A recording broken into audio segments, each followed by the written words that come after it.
Hello, my name is Crystal Petrie, and you are watching another episode of Crystal Petrie Podcast. Wherever you are, whatever you're doing, make sure you subscribe to my podcast right now. On today's episode, we are going to learn about two words that I honestly have never heard of before. And those two words are pharmacy, but not spelled like pharmacy. I know that you're thinking like CVS or Walgreens. It's not that. It's a different word.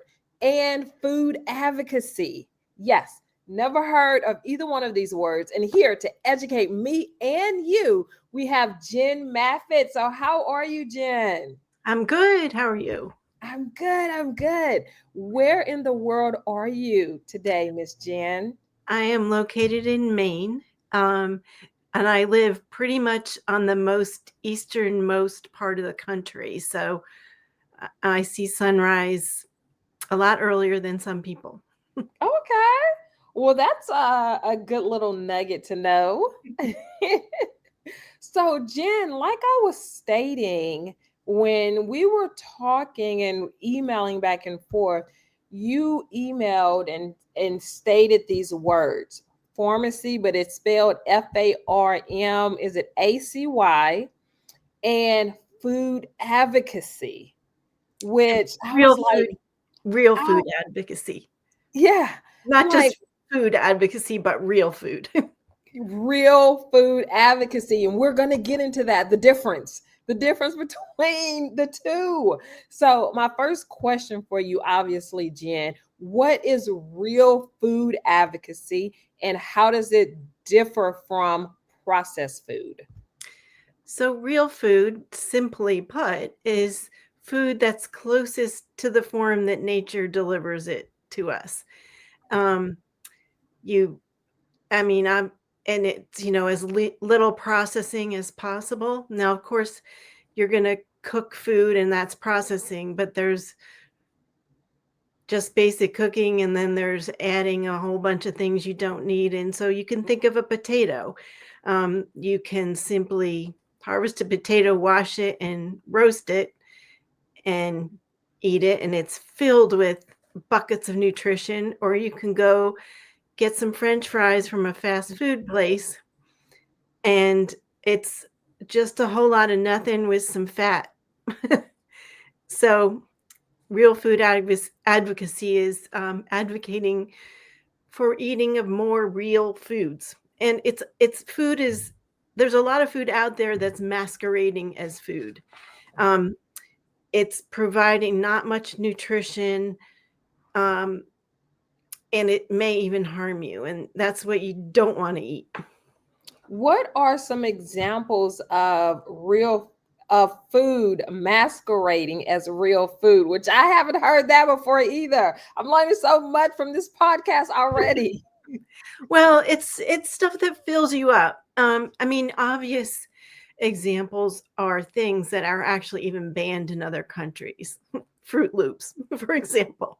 Um, it- it's sort of you can guess that those are, and if you read the box, it says there's vitamins and things in there.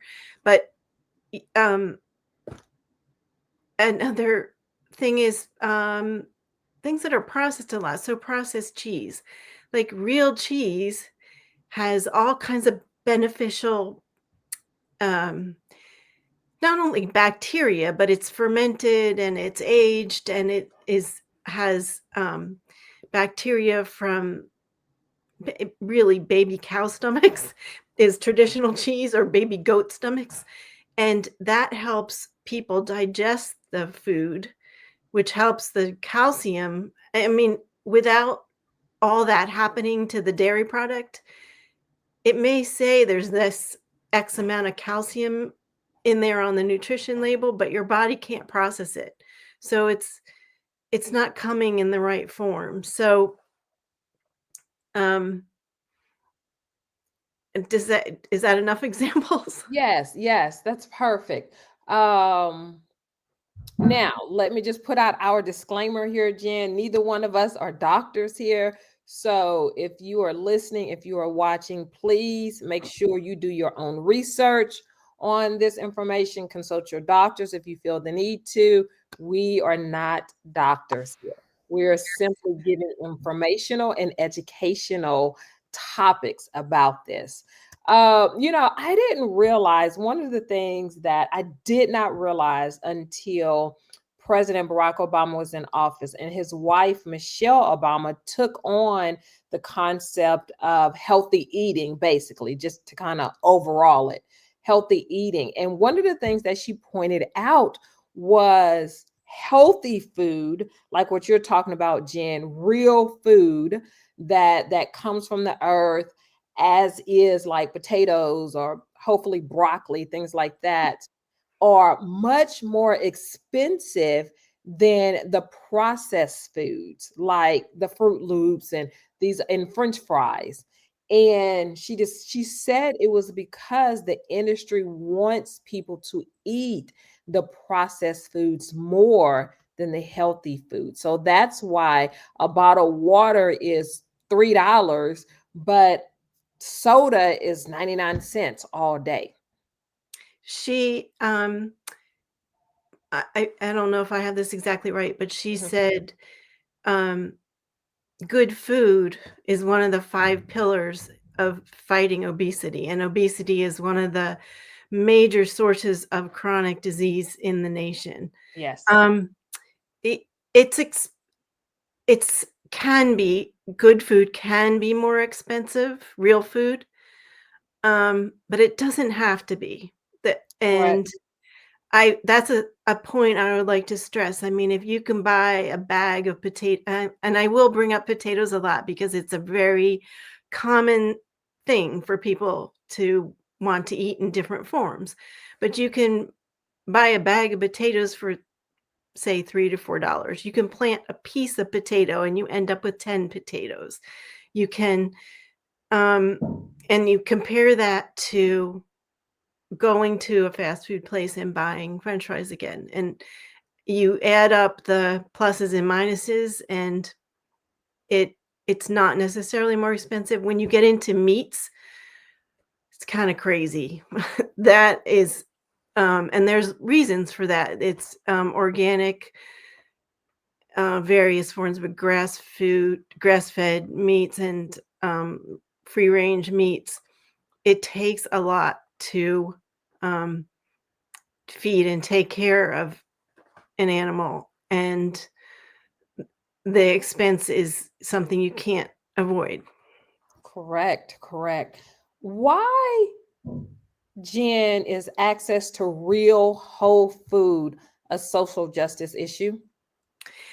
Well, everyone deserves a right to have their health supported with at least the basics, and so food and shelter are considered one of the most basic things along with water, fresh water, and those aren't guaranteed to any of us, but they should be.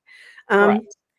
and, um, it's social justice because good food helps support strong immune systems, fights disease, but it also is a factor of your health of your brain and your ability to think and your ability to produce and therefore ability to be a good community member.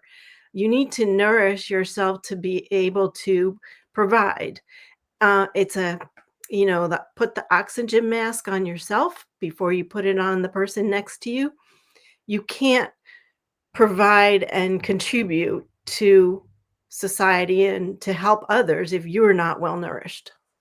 That is such a great analogy to put the oxygen mask on yourself before you do it to anyone else in your party. That's a great analogy. It How applies. can It applies to a lot of things. Yes, it does. It really, really does. How can real food advocacy help with health disparities?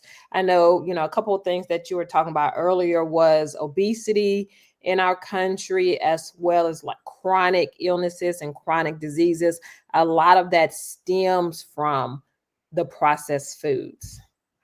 It's pro it's the advocacy part is not only helping people gain access to good food, but to understand the importance of the difference that good nutrition can um, be in their life. Our medical system, in my opinion, sends people too quickly to the medicine cabinet instead of looking for foundational preventative means for good health. I agree. Exercise is cannot be ignored. We're talking mostly about food here, but moving, fresh air, good water, and good food um, are foundational for good health. Excellent. Okay, so same question, just a little different, Jen. How can advocating for real food align with environmental justice? Uh, when you talk about some of the food that's produced in big agriculture, in big swaths of acreage, it's um, it's not taking advantage of Mother Nature's natural gifts. It's using a heavy amount. It's very reliant on petrochemicals. Um, there's a lot of places where the soil is so depleted that nothing can grow unless there's fertilizers applied, pesticides applied, herbicides applied. Okay, and then on top of that, um, y- in a lot of cases, the seeds that are used are patented, and we can get into that if you want. But it means that the seeds um, have to be bought each year, and anyway, environmental justice. Okay, all this stuff spraying around, and it's getting potentially into water systems, and um, the most horrifying part is, when you get a vegetable, they say, "Make sure you wash it because it may have Right. been sprayed." Imagine the person who is harvesting that all day long, the exposure that person is getting, and there is not a lot of imagery around of this, but it exists of, workers in hazmat suits harvesting your vegetables, and so you think, "Oh, I got this great broccoli from the store." And the person, maybe that person, and I don't know which foods are worse in terms of how much pesticides and herbicides, um, but the person who's immersed in that for 8 to 12 hours a day, what happens? That's not justice. That's not okay. You know what, Jen? That is something that I've never thought about. And I'm sure my audience could probably attest to it. I never think about the person that's harvesting the broccoli or the cauliflower or the carrots. I never think about that person and what they must be suffering and enduring just to get the healthy, unprocessed food to my table. And and um w- I farmed as one of my careers. Um and there's physical work, it's backbreaking, sometimes monotonous work, but if you're but there's a gratification to it when you're out in good air and sunshine and you're not dealing with an assault of chemicals. So it's there's challenges. Yes, absolutely. So, Jim, before we go any further, tell us how you got into this space and started growing your own food, and really, in my opinion, becoming a real food advocate. um, as with many careers, they're winding roads. I my degrees are in writing and in graphic design. So my initial career was marketing and communication and content development and on the web. Um, at some at one point, and I lived in the DC area, so suburban um, living. Um, my husband and I decided to live differently. We wanted to live lighter. In short, for a lot of reasons, we wanted to live lighter, and we ended up purchasing a farm with our intention of sort of long-term plan to eventually live there and grow our own food. And we did a lot of learning about it. And I've always grown things, and he had always grown things, and we had, um, had some knowledge. Um, and then we bought property in New York State, and our timetable moved up really quickly. We decided to, it wasn't long term, and um, we decided, okay, let's really try to farm. And to live off a farm. Um, and we both had part-time jobs. It's sort of necessary for most farmers in this country, especially for small farmers, to have second jobs or multiple jobs supporting their farm work. But what we discovered in the area that we lived, that the food shed was fairly anemic, meaning despite the fact it was a lot of farmland, access to food and farmer markets and things like that was um, pretty shallow. So we decided, and because our backgrounds are in marketing and things like that, it was like, well, let's go to farmers market and Yes. and share this and sell this, and we did for about 15 years, working with chefs and restaurants and going to farmers markets, and learning a lot, talking to everybody, learning about different lifestyles um, and that kind of thing. And then maybe 5 years ago, we decided to move again to Maine. Pandemic and all that, we ended up not growing food for other people except just to share. And we're old enough to probably just keep doing it that way. I think that's sort of our path. But Okay. but because I had done content development, a lot of that was for so it was on and off for health oriented information. So I always had this interest of health, and at one point I certified to be a health counselor, which is a very short course. Um, and I currently write for one of the edible magazines, write and do illustration for one of them. So it's a sort of merging of all my interests of growing and writing and illustrating and words and pictures and food. I can't get it any better for me. Yes. Yes. I love that for you, Jen. I love that. Okay, so my next question is explain to us what are food deserts and why are they so prevalent, excuse me, in certain neighborhoods and areas? So according to the USDA, they define a food desert. Um, they have a long, complicated um, description, but the short Yes. answer is they define it as a, at least 500 people and or 33% of this tract population is residing 1 mile from a supermarket or a large grocery store, or more than 10 miles in rural areas.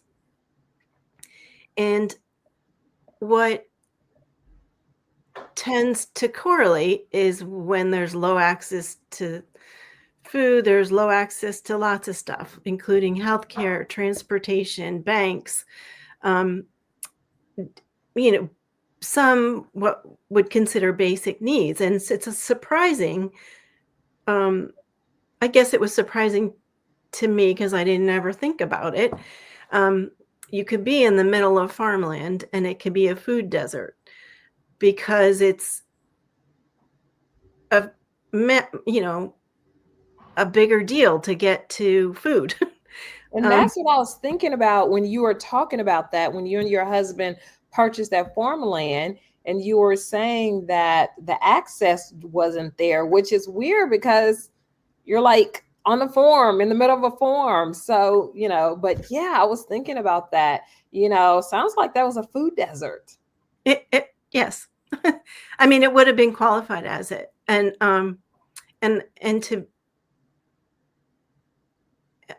to be fair, I mean, people did have their family garden plots, um, and a lot of the farming was dairy farming.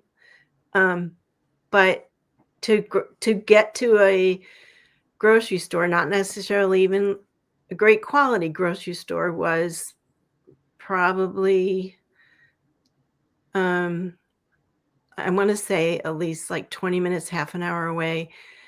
And so again, transportation is sometimes an issue. So you can imagine that things compound. And in an urban food desert, it's often same things, but also limited access to parks or recreation areas are also thrown into that mix. And I don't have the expertise or information to say why these pockets happen, but they do all correlate.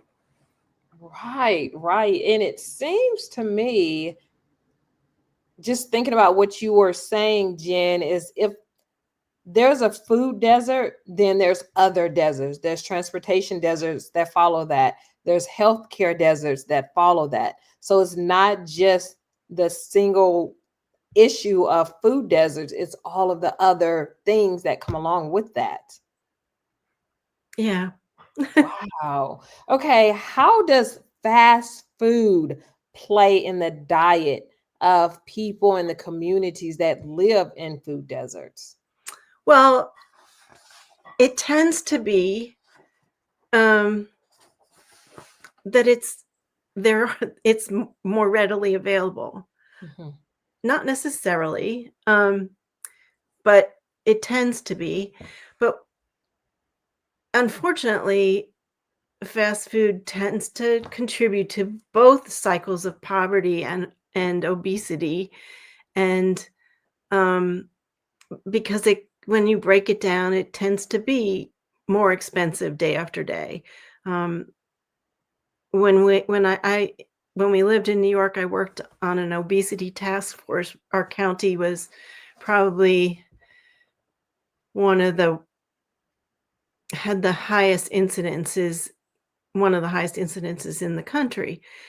And we learned um, a lot of reason people are depending on fast food was they felt they lacked time, but also lacked skills and potentially even um, utensils to cook.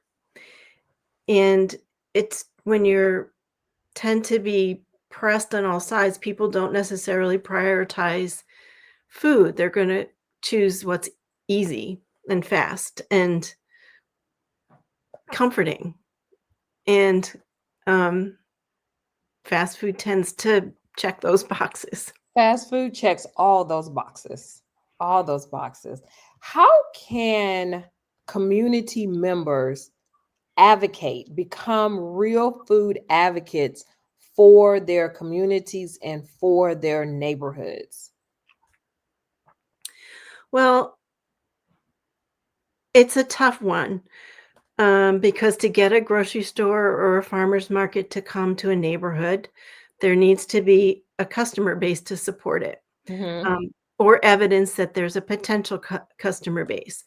And one Okay. of the problems we had um, in the farmers markets in rural New York was the customers were always frustrated because there weren't enough vendors, and the vendors were always frustrated because there weren't enough customers.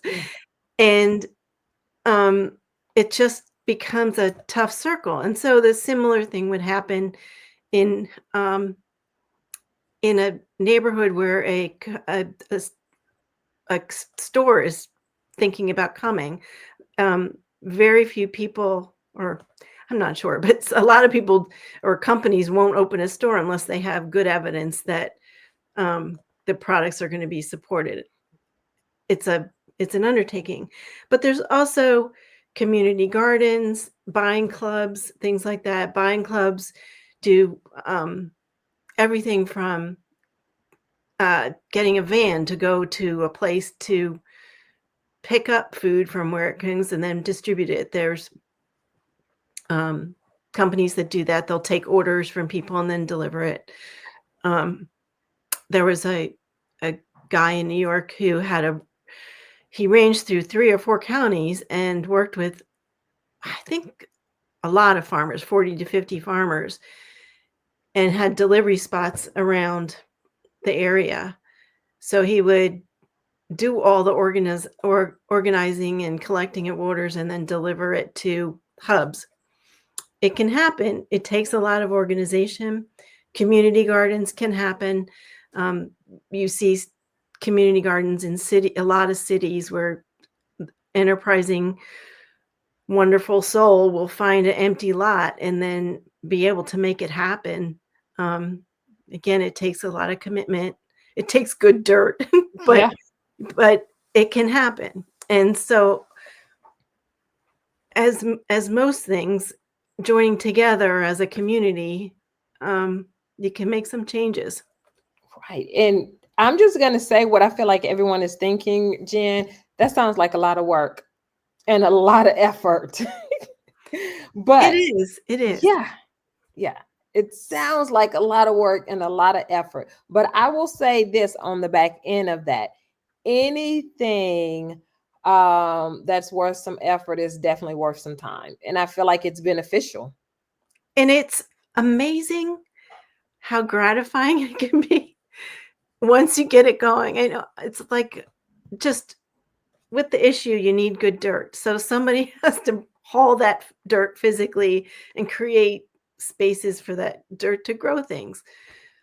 But once it starts growing and you see it, it's and you get to taste it and eat it and share it, it's surprisingly exponentially gratifying. Oh, wow. Oh, okay. Let's talk about pharmacy now.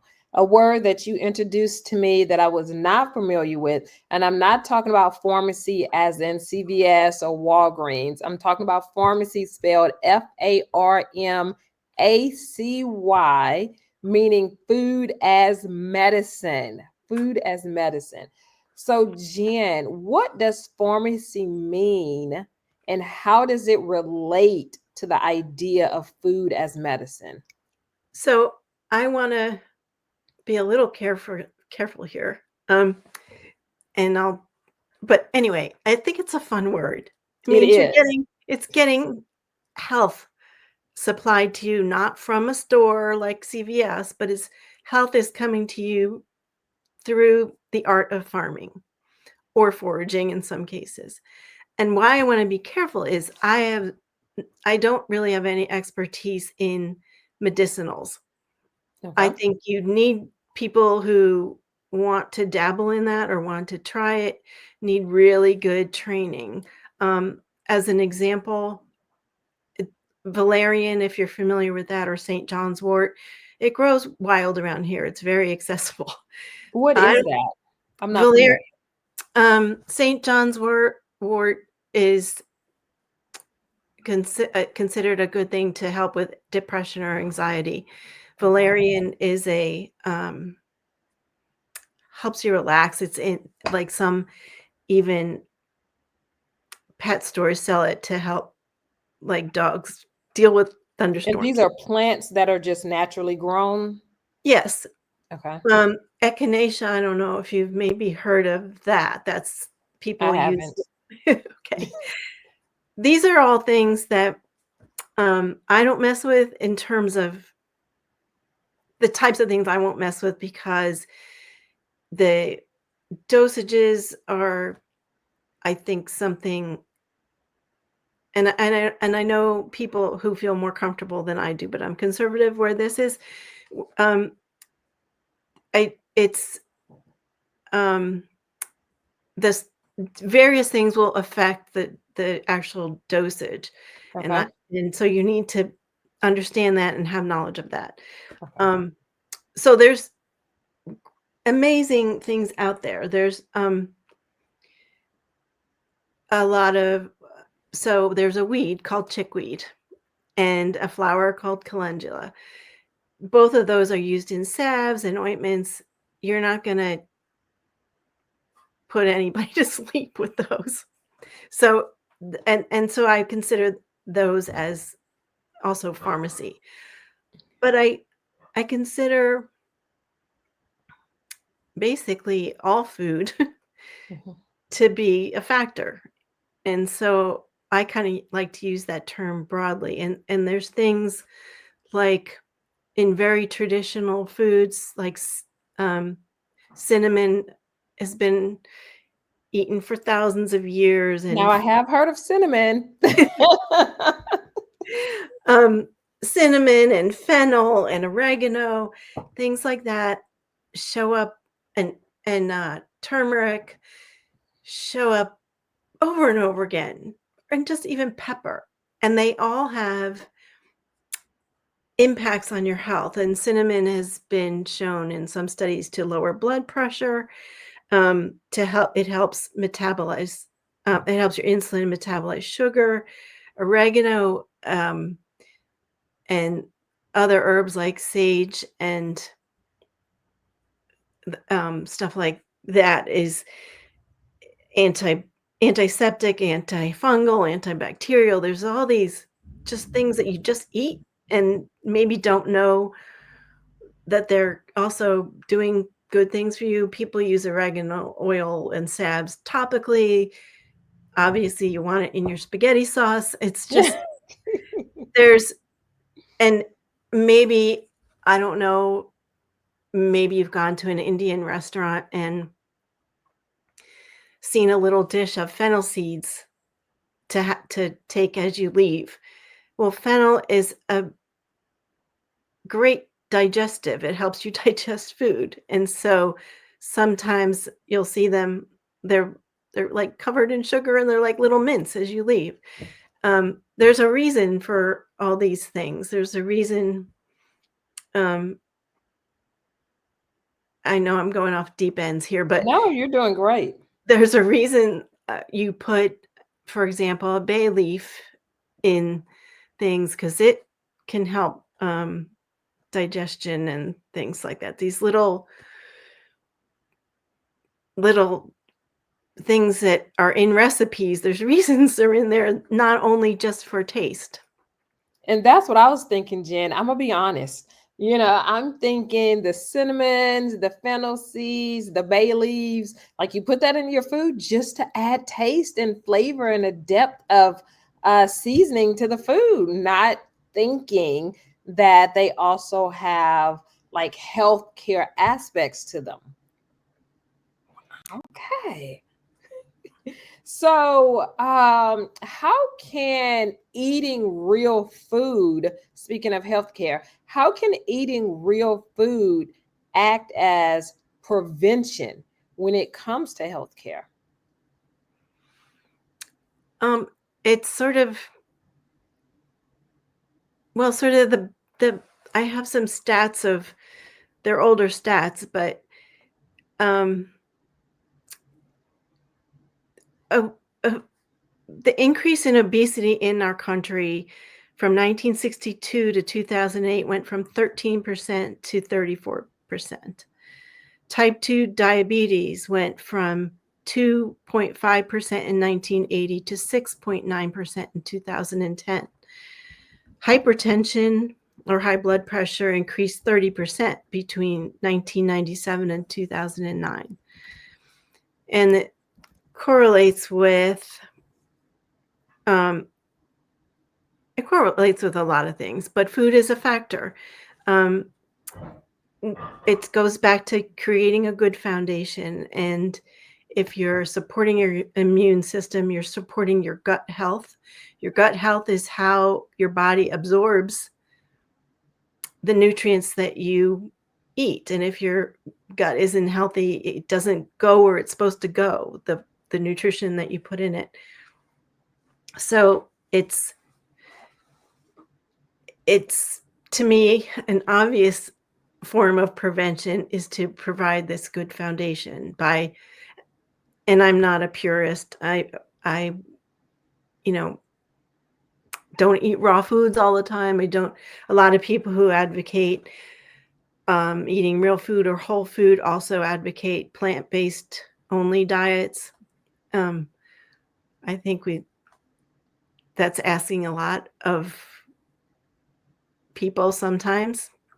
But I think if you aim for real food, and that's probably going to really help your foundation. Right. I remember, Jen, since we're talking about real food and advocating for eating healthier, maybe you remember this as well. Former New York Mayor Michael Bloomberg, he wanted to put a ban on the sugary drinks, and he didn't want them bigger than 16 ounces. And I'm telling you, I know it wasn't everyone, but I feel like it was everyone in New York City came up against him about that. They did not want the ban, and he wasn't banning drinking and buying sugary drinks. He just wanted it smaller because he said the health complications that people were dealing with from drinking the bigger supersized sugary drinks, the chronic diseases like diabetes and obesity and junior diabetes, was coming from, consuming and taking in these supersized like sodas and juices and things like that. It's an example of, and like I said, I'm not a purist. I'll have a soda now. Neither one of us are purists. For the audience, we are not purists. But if you never had another soda again, you'd be fine. You don't need it. There's nothing in it. Nothing. Zero. Nothing. Or maybe Yes, some liquid. yes, But yes. even diet sodas are shown to be detrimental in terms of sugar cravings. They work against your cutting desire for sugar. So it's not even you're cutting yourself a break there either. So yeah, it's sort of what you said in the beginning about there's there's companies and marketing and lobbyists who are out there Yes. with a lot of pushback. And it's even so, as an example, you may be familiar with You've Got Milk. Got Yes. Milk. That was a huge marketing campaign. I remember it. It had all of the stars and celebrities in the commercials. So the dairy industry is a huge, huge industry with lobbyists and lots of marketing and things like that. So people tend to have the impression perhaps that to get your calcium, you need your milk. And maybe you shouldn't have whole milk because you've been also told that you should have lower fats in your diet. Well, ounce for ounce, you get more calcium in kale. And kale provides it in a form that your body can actually process better because it's coming with all these other vitamins. So there's a term, bioavailability, that when you read the food label, it may say this much calcium, but what your body can actually process is not what's on that label. It's what's coming with that makes your body able to process it. And that includes your gut health too. But in kale is all these other things like vitamin K that help you put the calcium in the right place. And I bring this up because everybody's impression is you need your dairy to solve your calcium needs, and calcium is vital for health. It not only is good for your bones, but it helps blood clotting. It helps with circulation. It helps with a ton of other things. So it's vital. We need our calcium.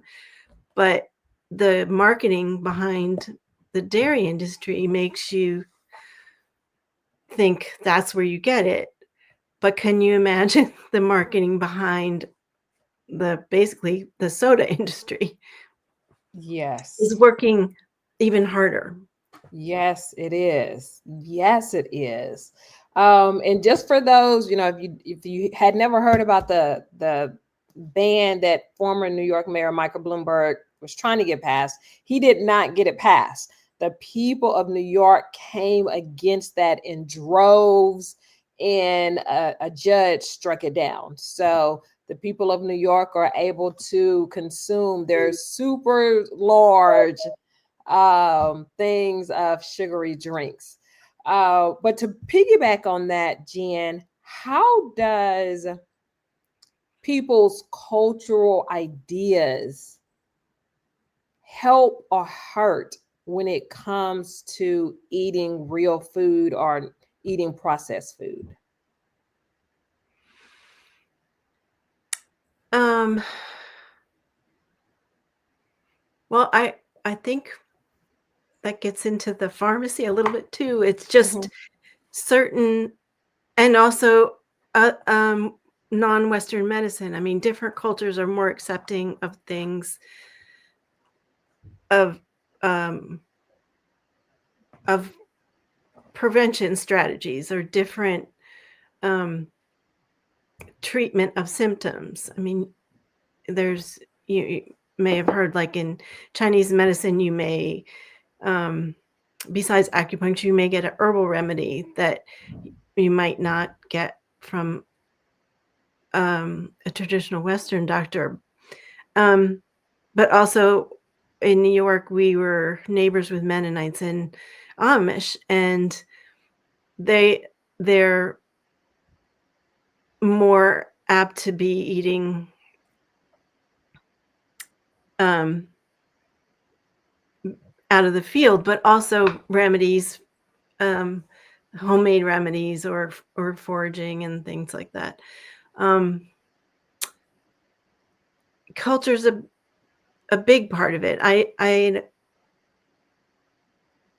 You read about um, the blue zones, which are areas identified in the world that are considered to be more healthy statistically, and or and people live longer, conceivably, and they find the maybe they're eating slightly different food, but it's a lot of good fats, a lot of fresh food. People are moving a lot, and they have good community. And the things that are in common are um, real food. Mhm. And it might be different real food, but it's still like it might be more fish in one place and more vegetables in another place, but it's still um, real food. And if you think before World War II, real food, there was no pretend food. There Right. there was just not processed food in large quantities available to people, like, um, and it wasn't necessarily World War II, but it was in that time frame where canned food became more prevalent, frozen food became more prevalent. World War II's, basically, um, the the the machines that made, weapons, or not machines, but the system that made weapons turned into systems that made fertilizer. And so we departed from things that were just normal life for people. You ate real food because that's all there was real food. It Right. was And you actually had to cook. You had to cook, or you had to eat it raw, or sugar was an extreme luxury in places, to the point where people kept it under lock and key. Um, and not to mention all the horrible ways sugar comes to existence. But so maybe that's why people don't think as much about food, is that it wasn't something to think about. People naturally ate. I mean, people ate cream and they ate lots of stuff um, that sometimes you consider unhealthy, but they were pretty healthy. You know, Jen, I my goal here and my hope here is that the one takeaway, and I hope people take away more than one thing, but if it's one thing that people take away from this podcast with you and I, is that they start thinking about their food, start thinking about what they are eating, start thinking about what they are putting into their bodies and the bodies of their families as well. Just start thinking about that. And I feel like if people start thinking about the food that they are eating, they'll start googling the food that they're eating, and from there the change, the mental change, the physical change will occur, because now you have this information readily available to you, showing you the health benefits or the lack thereof in the food that you're eating, and the drinks that you're drinking as well. So I really hope, if they don't take away anything else, they take away, start thinking about the food and drinks that you are putting in your body.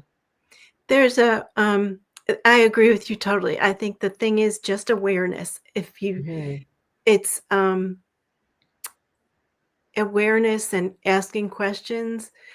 If you live near a farm, go talk to the farmer and ask. I mean, some farmers are using very organic methods, some farmers aren't. If you do Google stuff, you're going to get conflicting information about certain practices. Some people are practically religious about plant-based only. Some people um, have certain feelings about dairy and whole dairy and raw dairy and things like that. But it's okay. There's going to be conflicting opinions. Um, there's, but just asking the questions and sort of track the root of things. There's a really good book called Coffee Covered, and it's a photographic journey from coffee from farm to cup. And what's interesting about it is it starts and it tracks the whole journey. How what every single person who touched it, what their lives like. It's just a little eye-opening look at coffee. And if you start to do that with um, your favorite food, or start to do it with a tomato and just say, okay, this big beautiful tomato I have here, um, it perhaps was grown with patented seeds. It was grown in a field where every herbicide was sprayed on it, and pesticide, and then it was picked green so that by a person in a hazmat suit perhaps, and put on a truck for how long before it got to you, and it's ripening on the truck, and it's ripening with no benefit of incoming nutrients from the soil, no benefit of incoming nutrients from the sun. And then it arrives in your store. It looks beautiful, perhaps, but is it giving you what you deserve? Hmm. And you know what, Jen? If someone is picking your food in a hazmat suit, that should give you pause right there. Pause to think, why are they picking my food in a hazmat suit? Like, that's a question we should all ask ourselves. We should all ask ourselves.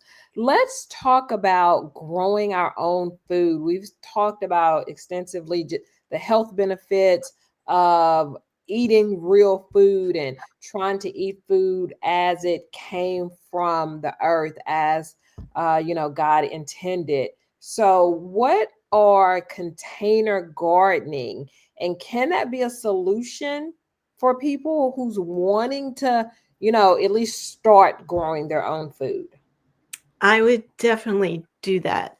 And um, if you just grow, and I would start with something you like, and people think, oh, I'll grow lettuce and things like that because it seems easy. Lettuce is actually not one of the easier things to grow because it grows and you can cut it a couple times and then you're sort of done, and then it bolts, which means it goes to flower easily and then it's bitter. But if you choose some other things, tomatoes are fun. We actually grow tomatoes in our living room in the winter. So they're in containers. And potatoes are fun. If you just take a piece of a potato and you grow it in a 5-gallon container, you get great flowers, they're pretty, and then you dump the bucket out a few months later and you've got 10 potatoes. It's very rewarding. Next to it, you grow a bucket of chives. I don't need to tell you, you put the chives on your potato and you're going to be pretty excited. Yes. If you just grow one container with a couple herbs in it and you think about how you can use those herbs, that's fun and small. There's even things like beets. Beets are incredibly packed with nutrition, but if you grow your own beets, you're going to get the benefit of the beet greens as well, which are packed full of more nutrition and carotenes and all kinds of necessary things. And I can't tell you how many people have told me they hate beets, but then they taste a fresh beet. Or my favorite is a beet burger, which has some seasonings, and they go, wow, that's a beet. So it's I recommend it. So Yes. container gardens, absolutely. You don't need you always need good dirt, but you don't need space necessarily. You don't even need lights because you don't even need sunlight because you can use lights. But A beet burger. Now that's a new. That's something new I've never heard of. it's they're delicious. They're mostly just beets, walnuts, raisins, and some seasoning, and they're really good. Wow. Okay. Now that's definitely, listen, if anyone who's listening does try the beet burger, I want to hear about it. Let me know, how did your beet burger turn out? My next question for you, Jen, how can community gardens empower neighborhoods and improve food access? Like we were talking about before, they're kind of hard, Mhm. maybe. But when you get it going, um, there's benefits besides the food. There's the community coming together, um, and there's access. And then you start to trade with people, and it depends on how much interaction there can be. But there can be, somebody who's growing squash and they have 10 squash that week, and then you have somebody who's managed to nail lettuce, then you trade, and you don't have to have all the expertise. You learn from each other, you learn from your mistakes, you learn from, um, anytime you're working a group project, you learn stuff. Yes, absolutely. Okay, for my audience, if there's somebody out there, Jen, who wants to start growing their food in their backyard, not at a massive scale, but one or two vegetables, maybe one or two fruit, what are some tips that you can give them? Like, these are the things that you need to purchase first. This is kind of in the middle. This is what you need to do at the end of that. It always depends on where you live, Okay. um, because uh, so I would start with trying to talk to other people growing in the area. What Okay. works here? I would love to grow avocados here. It's never going to happen. Um, and yet I can easily grow raspberries. And um, So I would start by looking around and finding out sort of what your resources are. I mentioned a bunch of times you need good dirt. Um, there's you can I'm trying to think where to start. Um, I would start with a little raised bed or a little container, something that's not going to overwhelm you because there's going to be weeds, there's going to be droughts, there's going to be things, but something you can go out and Mm-hmm. get to easily. Getting to it easily is a huge thing. If you put it far in your other corner, you're not going to walk by it every day. You're not going to see it. So you're not going to take care of it. You need to be near a water source or be willing to carry your water. You make it easy on yourself to notice it. Um, so if, and I like to call these things kitchen gardens. Mm-hmm. You want your kitchen garden near your kitchen because if you're going to say, "Oh, I really want fresh parsley in that," but you have to walk all the way to the backyard and you have to put shoes on, and you'll think twice. If you Yeah. just Yeah. pop out and you just grab a sprig, you're gonna use it. You're gonna make sure it's watered. If you walk by and you see it drooping a little bit, you're gonna take care of it. So, proximity is actually a lot huger than you think. I would perhaps, if you have access to nurseries, start with a plant versus a seed because starting with seeds, there's just a little bit extra care that you need, whereas if you buy a tomato plant, it's already sort of established. Mm-hmm. And as always, I love the idea of planting a potato. Yeah. You made me want to start planting a potato. You have really advocated for potatoes They're on this just podcast. I have. They're just they're just easy, and it's always I would say you you very rarely end up with nothing but a big bucket of potatoes, but Yeah. Okay, so as we're getting ready to close on this podcast, I just have a few more questions for you, Jen.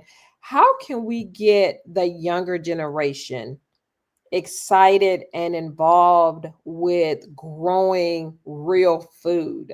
And I mean, like our teenagers and your early 20s, kind of that age group, and even like elementary school age kids. How can we get them involved and engaged in gardening and growing their own real food? one of the most fun examples, there's edible gardens in schools. So there's a I forget her name, but she did an edible garden in Berkeley, California. Of course, the weather's perfect for it, so not every school everywhere can replicate this, but the kids grew the food, they cooked the food, they ate the food, but it also got incorporated into math lessons, into writing lessons, into everything else that they had to learn, and it meant playing in the dirt too. So I think where schools can incorporate some sort of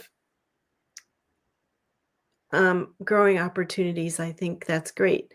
And that can even mean, um, and lots of times you see this, but a cup of dirt with one bean seed. Hmm. And beans are very gratifying because they come up, they like crash through the soil and they grow really quickly and then they flower pretty quickly and then you get a bean, an actual Hmm. bean. You know, but so that's that's the I think that's the thing. And I think also tracing the roots of, I mean, like traffic routes of where does your favorite food start? Um, is it an apple? I mean, Hmm. there's so many things to learn about an apple that if you take an apple seed from an apple, it won't grow the same kind of apple. Oh, wow. Okay. So it's and then how do you get the same kind of apple? And then how do you get your favorite apple over and over again? That's a whole story in and of itself. So if you encourage curiosity, like most things in kids, then hopefully they'll engage. Yeah, absolutely. Well, thank you so much, Jen, for being on this podcast and really, I mean, really educating me about real food versus processed food. I learned a new word, pharmacy, Farmacy. So thank you so much for that. I must tell you, Jen, you are the first podcast guest that I have had where the child has recommended the mother. That has never ever happened. And all of my guests, and I've interviewed over 100 guests at this point, and you are the first time that the child has recommended the mother. So I interviewed your daughter, Marjorie, who's a speech language pathologist. She was amazing. And she said, I have the perfect person for you, my mother. And she just went on to just talk about how great you are, the things that you're doing, like growing your own food, how wonderful, that experience has been for you. And you, Jen, have lived up to everything Marjorie said about you. You have lived up to it. Thank you. Thank you very much. Absolutely. So my final question for you, Jen, who do you think would make a great guest on the podcast? But you have to help me get them on. The person I would recommend is Krista Downey, and I worked with her at Cornell University. I was a content producer, and she's a career counselor, and she's just a absolutely wonderful human. She not only does she's still at Cornell and she does counseling, and she's just always I feel like she does her job 180%. She's very committed, but she also works with women and other entrepreneurs um,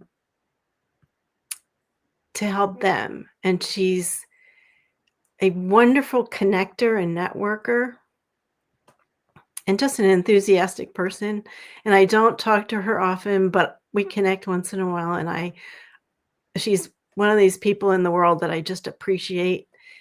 And I think um, she appreciated the idea of how you network, and you're a woman entrepreneur, so I felt like Thank you.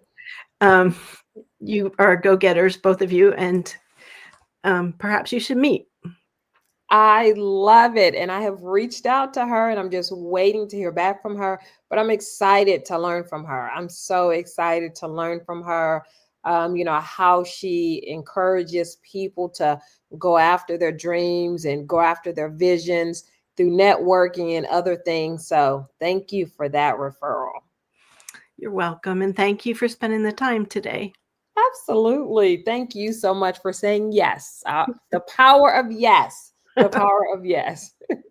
To my audience, thank you so much for tuning in and watching. You can get Jen's podcast and all of my other podcasts on YouTube and Apple Podcasts. And remember, you always have time to listen and learn on the go.